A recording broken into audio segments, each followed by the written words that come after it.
Saya tidak melihat Gus Dur pro-Zionis. Tidak. Saya dengan Gus Dur bersahabat. Tahu saya bagaimana Gus Dur.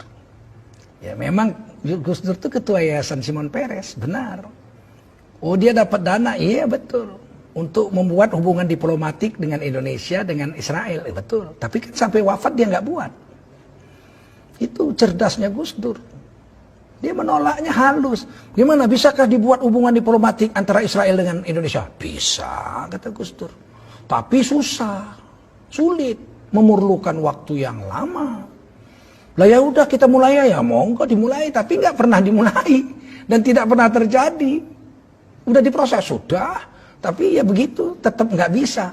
Ketika kemudian orang-orang dari Israel memaksa Gus Dur, cepet, ini butuh waktu perlu, cepet. Gus Dur enak aja ngomong, dia disiarkannya di depan umum.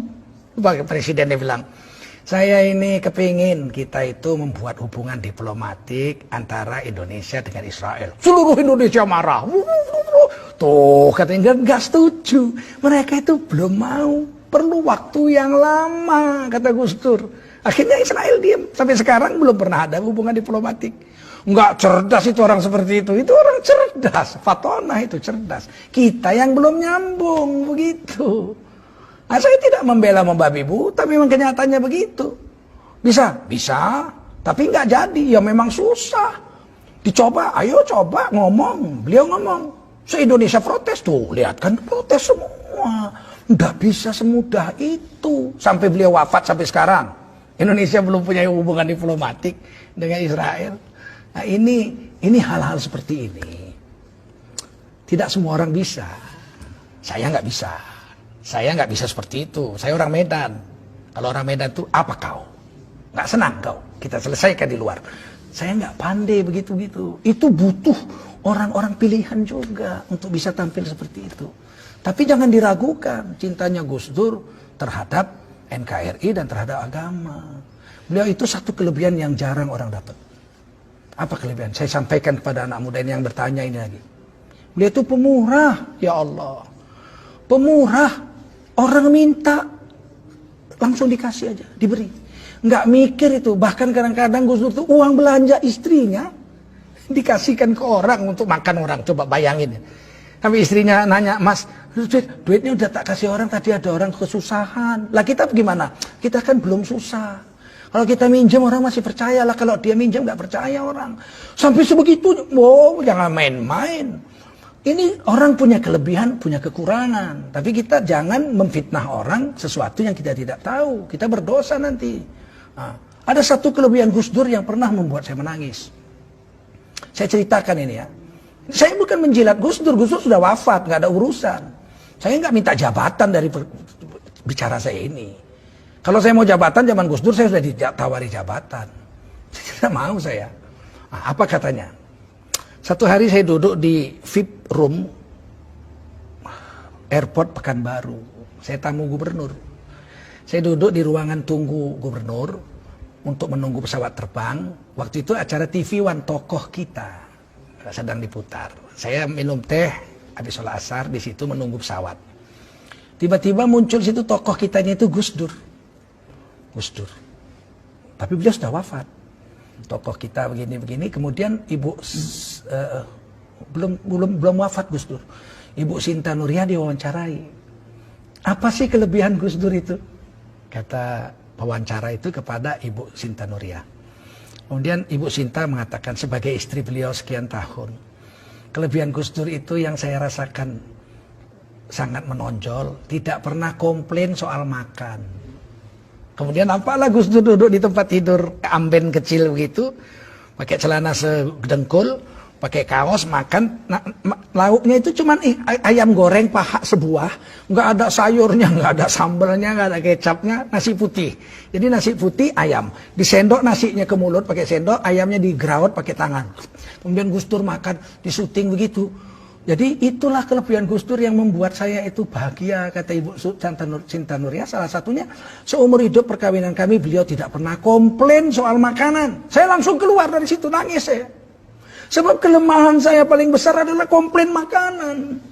Saya sejak kecil ibu saya itu pandai masak dan saya anak laki-laki satu-satunya. perempuan 6, laki-laki 1. Sehingga saya makan tuh sangat dimanja. Mau pakai gulai, pakai ini, namanya orang Melayu. Ikan goreng, gulai, segala sambal. Saya keluar, istri saya orang Banten. Sejak kawin tuh biasanya rebus-rebus lalap, rebus-rebus lalap. Sempat saya bilang satu hari makanan ini, makanan kambing ini saya bilang. Sampai istri saya menangis. Sebab kami orang Melayu lemak-lemak kayak kelapa. Dia lalap-lalap, tiap hari lalap-lalap rebus, lalap-lalap rebus. Jengkel juga saya. Saya keluar, saya ambil handphone. Saya telepon istri saya di Jakarta, saya bukan baru. Adik, iya bang, abang pulang. Pulang dek, abang sedang nunggu pesawat. Loh abang kok nangis? Saya bilang, saya minta maaf adik. Saya selama ini selalu komplain soal makan. Pernah saya bilang makanan kambing. Kadang-kadang saya banting juga meja gitu. Gak suka saya, makanan gak enak. Saya minta maaf. Istri saya bilang, abang sehat bang. Abang kan gak apa-apa kan. Nanti abang jatuh naik kapal terbang. Enggak dek, saya istilah Melayu buang tabiat. Orang mau mati itu tingkahnya aneh-aneh gitu. Saya bilang tidak, saya tidak buang tabiat. Enggak ada tingkah aneh-aneh. Saya baru dengar Gus Dur. Ibu Santa Nuria diwawancarai. Ternyata kelebihan Gus Dur nggak pernah komplain soal makan. Saya jadi teringat Rasulullah. Rasulullah itu mengatakan dalam hadis, saya tahu hadisnya. Jangan komplain soal makanan. Kalau enak kamu makan, kamu puji. Kalau kamu rasa nggak enak, jangan kau caci, tapi jangan kau makan. Pergi aja, jangan kau caci. Nah saya mencaci makanan, padahal saya tahu hadis. Saya pikir itu kan cuma Rasul yang bisa buat. Kenyataannya Gus Dur bisa buat. Ngapain mesti belajar tidak komplain makanan kok sampai jauh-jauh nunggu sahabat Nabi atau zaman Nabi. Wong zaman sekarang aja ada orang. Saya bilang gitu, maafkan saya janji. Saya tidak akan komplain lagi soal makanan kepadamu. Sampai di Jakarta saya pulang dipeluk istri saya. Ya Allah bang, abang nonton itu? Iya, saya nggak punya TV di rumah, nggak nonton TV. Tapi di VIP room itu ada televisi. Pas TV One tokoh kita.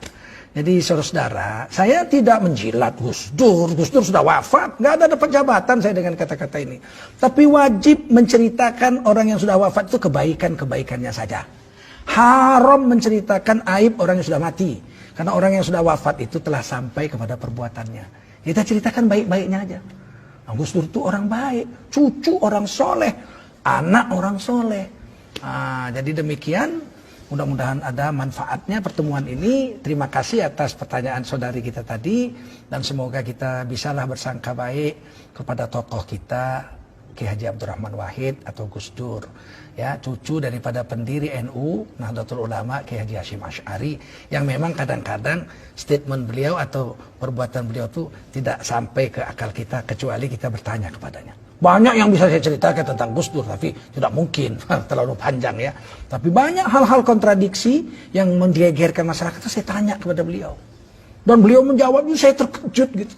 Kadang-kadang dengan ilmu semantik, saya kan dosen semantik 30 tahun saya.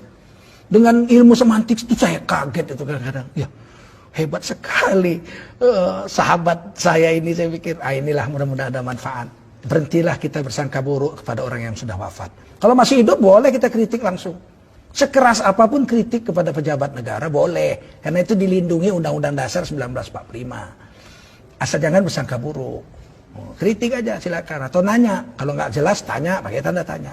Soal dia jawab atau nggak jawab bukan urusan kita. Kita sudah nanya, kita sudah sampaikan. Kita tulis surat terbuka biar dia baca, biar jawabannya dibaca orang. Dia jawab syukur, nggak dijawab kita sudah sampaikan kewajiban kita.